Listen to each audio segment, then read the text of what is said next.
I'm in Manchester, I may as well talk a little bit about football, but because I do history videos, early football. And I'll start off with one of the least likely footballers, and his name was William Folk. Now, he played for Sheffield United, Bradford and Chelsea in the late 19th and early 20th century as a goalkeeper.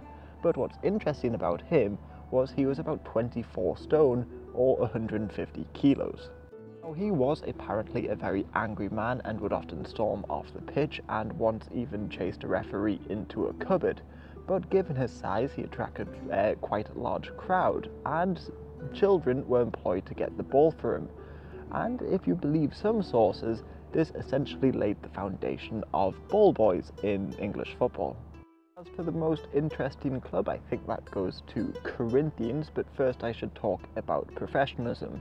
Now, early on, with the creation of the FA, it was illegal to pay footballers. So initially it was only really the public schools that played football, but as the working class began to get involved and form clubs around their factories and stuff like that, they began to dominate. For instance, in 1883, Blackburn Olympic, a working men's club, beat the Old Etonians in the FA Cup final. But many of the working men might need to play on their working days and would lose wages because of it. And this, by the way, is why many early teams, and even some teams now, are named after days of the week, like Sheffield Wednesday. It was just their day off. Anyway, to make up for this loss of income, a lot of footballers got what was called boot money, essentially money in their boot at the end of the game.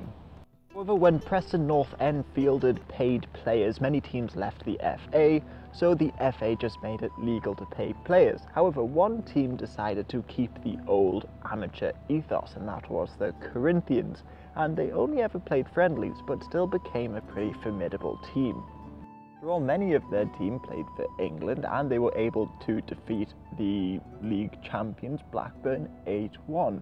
But they were also famous for their sportsmanship, because they would deliberately miss penalties, believing that nobody would foul them deliberately, and they also played in tailored shirts.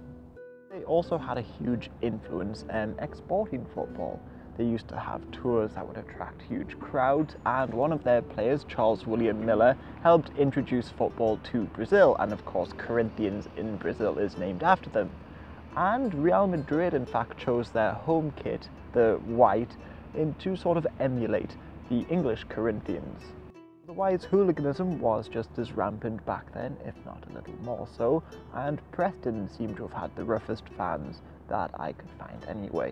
For instance, in 1905 they attacked some fans in a train station, and this was the first example of hooliganism spreading outside of the football ground.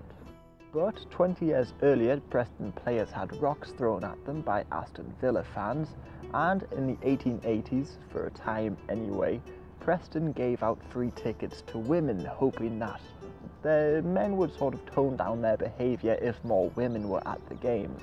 And as for women's football, initially they did face a lot of prejudice, and many women played under pseudonyms, but they still did attract a crowd of a few thousand. But during World War I, women's football really flourished. Women working in the factories during the war, teams began to develop, and in 1920 in Liverpool, 50,000 people went to go watch a women's football match. But it was soon banned for some pretty dubious reasons, and women were only really allowed to play football again in the 1960s.